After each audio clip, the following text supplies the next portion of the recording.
O'clock tonight. Gene Godfrey here. Keith Emerson has been my guest before, and we're glad he's paid us a return visit tonight. He's just released a solo piano CD called Emerson Plays Emerson on EMI Classics, and I really want to share much of it with you tonight, and of course with Keith's help. Hi, Keith. Hi, Gene. Thanks for talking with me again. You've been putting this together for a while now, right? Well, it was first brought to my attention that I should perhaps be paying more attention to my original instrument, which was always the piano. Yeah. And that's where all of the compositions I wrote for ELP and the Nice stemmed from, and that's where I really wrote all the demos from. Mm-hmm. And a lot of close friends of mine listening to the demos would often remark, wow, that sounds great, you don't need the lyrics. So I thought, well, okay, let's make life a little bit easier for oneself, because it was always a bit of pulling teeth to get lyrics out of singers. Yeah. And I never really professed myself to be a songwriter, although I've You've done quite combined with Pete Sinfield and Greg in the past to write songs. Mm-hmm. But at the end of the day, I think really what I do appreciate is my own compositions untouched. So that's really what prompted me to do this. And these are all sort of new versions of your songs, or? No, there are a lot of new compositions, Mm-hmm. a lot of re-recordings of compositions which I did in the last 30 years, perhaps. Right, that's what I meant by the new versions. You did redo some of these. Well, I wanted to really start with The Dreamer, from a film you scored called The Best Revenge. Yeah. It's my absolute favorite on the disc. I'd love to hear more of the soundtrack sometime. It's one that I missed. But it's just got so much feeling in it. It sounds very emotional to listen to, and it's just a great piece of music. Well, thank you. And that seems to echo a lot of other people's feelings about that piece as well. How it came about, I just sat down on the piano and played it. That was it, you know. Creole dance, kind of a difficult piece to play, as you mentioned in your liner notes. Well, it is. It's double-handed octave stuff.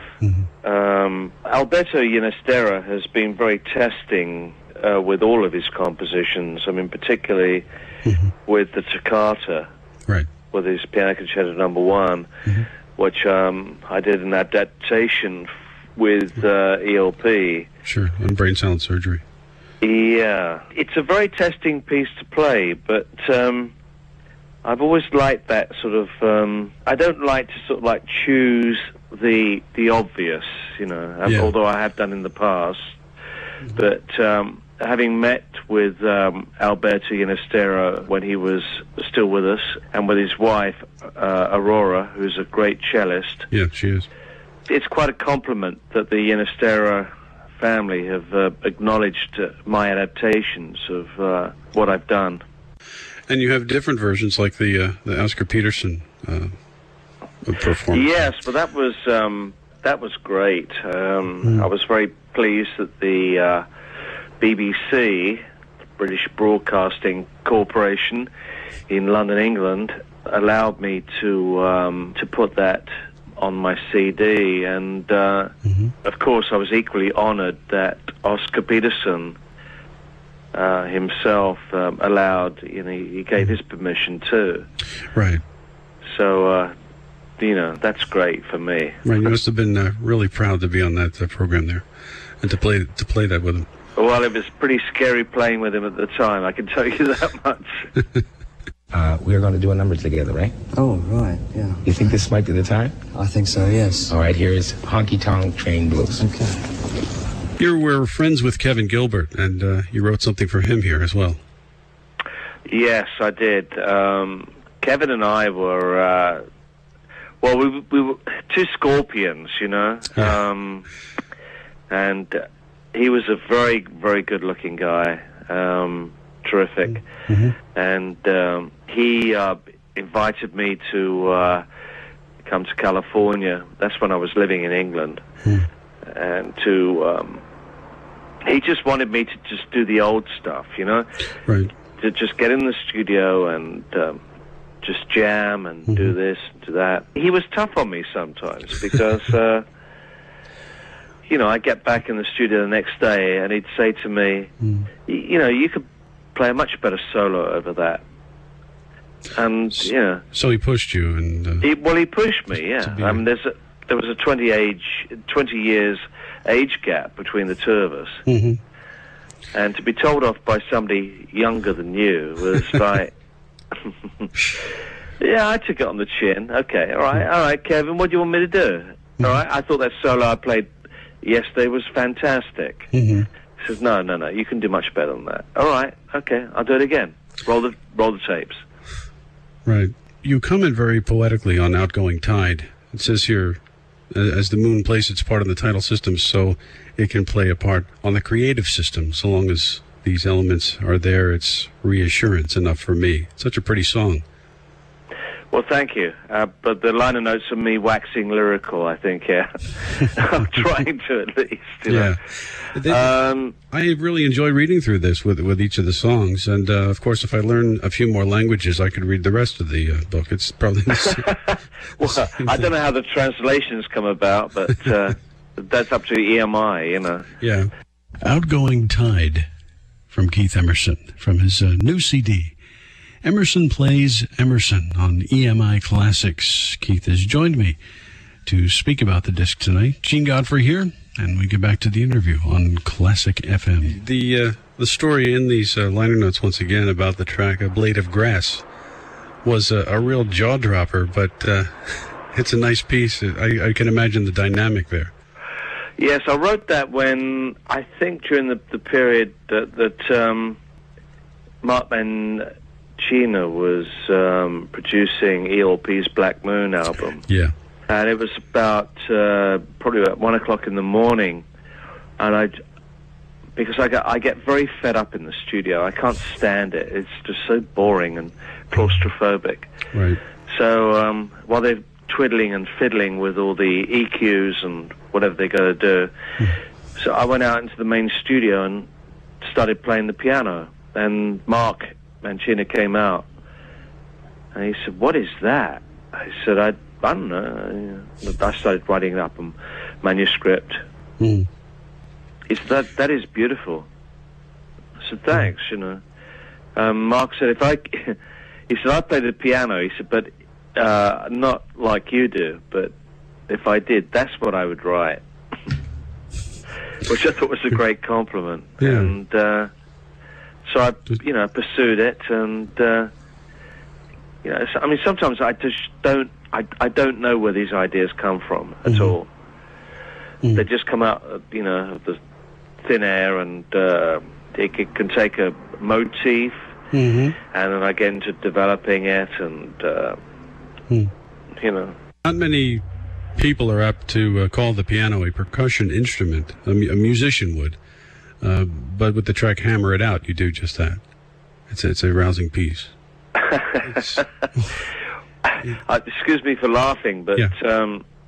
I met the. I don't know if you checked my webpage, but I recently met Her Majesty the Queen and the Duke of Edinburgh when I was invited to play at the Royal Academy, and the Duke came up to me after the Queen and said, "Do you bang or do you scrape?"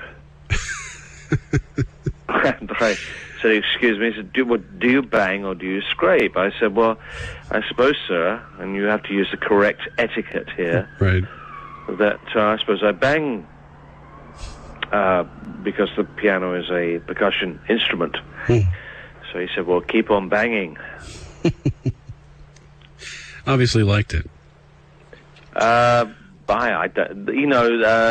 If you speak to the royal family about horses, then you're in. I know nothing about horses. They know nothing about synthesizers, keyboard music, nothing at all.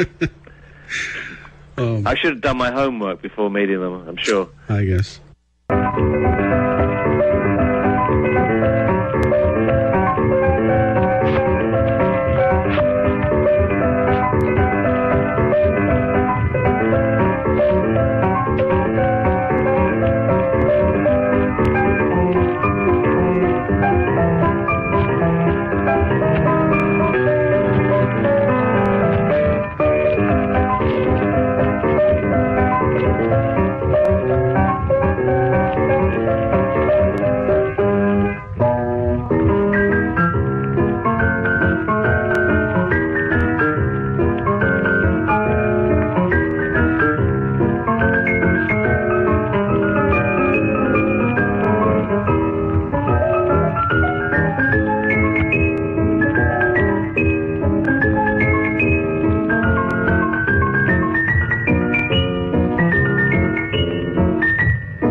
Nicola Silver Shoes, and I'll see you in my dreams.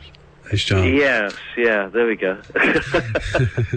Well, you know, my father was very well, he always persuaded me to use my left hand. Right. A lot. He didn't like piano players that were just one-handed. Mm-hmm. So consequently, I sort of built my career on that and kind of used my left hand as the orchestration, whereas the right hand would provide the solos. Mm-hmm. So consequently, I came out of it with a very strong left hand. Right. How about your plans to get together again with the Nice, with Lee and Brian? Well, it looks like we're going to be touring, could you believe this, wow. in October of this year in England. Great. Yeah. I did a showcase for EMI Classics, which have released this solo piano album of mine. Yep. And I brought along Lee Jackson and Brian Davison, and we had a number of award winners in the audience, along with EMI executives and things, and it went really, really well. Wow, that's great. It's good to hear. Have you come up with some new pieces as well as the older things that you're obviously going to be doing? Well, you know, I think the first thing to deal with is the back catalogue. Yeah, which I think we played pretty good. I mean, Brian Davison, the drummer, is playing really, really well. Great. He's 60 years old. but forget the age. I mean, the guy is playing really well. He swings. The band Spirit has a rather elderly drummer as well. Oh, there you go, yeah. That's great. Good news. To look forward to some new music from the Nice again. Hope the tour goes well. Thank you. Emerson Plays Emerson is the new CD from Keith Emerson on EMI Classics. More information at both KeithEmerson.com and EMIClassics.com. Keith, I want to wish you all the best as always. And thank you, Gene. You're always welcome here. Well, it's lovely to be invited on your show. Great. And you know, hopefully the audience will get to buy the CD and enjoy it as much as I enjoyed playing it. We're going to feature much of it tonight here. Thanks for joining us again tonight. I'm sure folks will be looking for the disc. Emerson Plays Emerson. Keith Emerson, everybody. Classic FM continues.